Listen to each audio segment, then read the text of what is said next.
Nemocnice ale jakoukoliv vinu popírá a krajské státní zastupitelství mezitím zamítlo žádost o dohled nad tímto případem. My jsme dospěli k závěru s ohledem na znalecké posudky, které byly tedy zásadním vodítkem při rozhodování, že skutečně nelze v daném případě dovodit trestní odpovědnost některého z členů toho zdravotního týmu. Myslíte si, že to, co se tam událo, by mohlo být trestným činem? Zašla některá ta chyba tak daleko, že by to mohlo být trestný čin? Myslím si, že ano. Přesto policie případ odložila. Opírala se sice o znalecké posudky, ale vycházeli znalci z toho, co se opravdu stalo? Vždyť policejní vyšetřování neprokázalo, za jak dlouho se Matěj dočkal odborné pomoci. A nedořešené zůstalo i to, proč Matěj začal vlastně krvácet. Nemocnice tvrdí, že krvácel z místa po odstranění mandlí a tepené krvácení, které bylo zjištěno později, prý bylo až jako následek resuscitace. Ale s tím se nestotožňuje ani policie, která říká, že příčinou kolapsu bylo právě tepené krvácení. Některé ty věci tam v podstatě nebyly vůbec prošetřeny. Tady došlo jednoznačně k ublížení na zdraví s trvalými následky. Co se tedy mohlo stát? Proč policie případ lépe neprošetřila? Mohl vyšetřování někdo ovlivnit? Je pravda, že jednu z lékařek zastupoval bývalý policista doktor Almáši a ten je nyní ve vazbě. A dokonce je jednou z klíčových osob takzvaného Toflova gangu.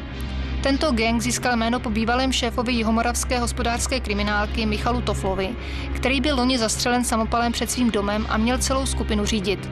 Měli za úplatu prodávat informace, vydírat podnikatele, hrozili fyzickou likvidací a za velké finanční částky slibovali ovlivňování vyšetřování. Myslím si, že tam byl nasazen právě proto, aby dokázal ovlivnit tohleto vyšetřování, protože i ten průběh a ten výsledek tomu jednoznačně ukazují, že se tam děly věci, které asi by se dít neměly. Je opravdu možné, že by vyšetřování bylo zmanipulováno, nebo se jedná o domněnky nešťastného tatínka?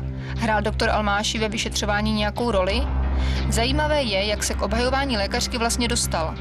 Dělal pouze koncipienta a tak s ním dohodu o zastupování lékařka uzavřít nemohla. Uzavřela ji s jeho zaměstnavatelem doktorem Novákem, který v minulosti zastupoval například Barboru Škrlovou a jako obhájce vystupoval i ve známém Mrdychově gangu. Vlastně měl zastupovat on.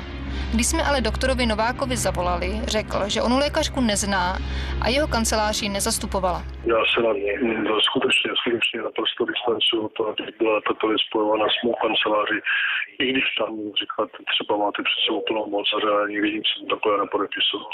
To nedoslyšíme skladu, já jsem tady doktorko úplně poprvé v svém životě.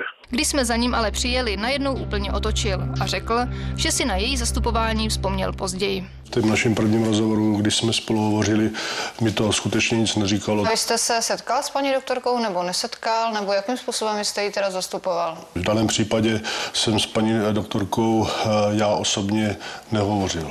Takže doktor Novák nejdřív její zastupování popíral, pak sice připustil, že jeho kancelář zastupovala, ale s klientkou se vlastně nesešel. To by mohlo nasvědčovat tomu, že celé zastupování bylo v režii doktora Almášiho, který je stále ve vazbě. Oslovili jsme jeho právníka s žádostí o vyjádření k případu Matěje. Ten nám na náš dotaz řekl, že se nemůže jeho klient k tomuto případu vyjádřit, protože v této věci nebyl zbaven mlčenlivosti ze strany jeho klientky, tedy lékařky. Můj osobní názor je takový, že každý je uplatitelný nebo něčí známý. Takže si to myslím, že samozřejmě nemocnice se brání a brání se všemi prostředky. To by asi měla objasnit inspekce, kam jsme podali podnět, aby se tyhle záležitosti dořešily. Já jsem tuhletu vaši reportáž předala týmu Asie, takže já předpokládám, že konkrétně se zaměří tadyhle přímo na ně a že nějakým způsobem se s nimi spojí, vyrozumí a domluví se na dalším postupu. V tuhle chvíli by mohl podle našich informací tzv. Toflův gang figurovat ve 32 případech a dalších zhruba 200 ohlášení čeká na prošetření vyšetřovacím týmem s názvem Asie. Ten v následujících týdnech prošetří i případ Matěje. Rodiče se zatím budou snažit o vypracování nového posudku a sepisují žalobu na nemocnici, po které budou požadovat finanční odškodnění. Ředitel nemocnice naznačil, že s vyjednáváním o výši škody počítají. Budeme dělat všechno, co můžeme samozřejmě, co se dá udělat. A nenecháme to určitě jenom tak. Matysku, co se děje, zlato? Co se děje, broučku? Pš.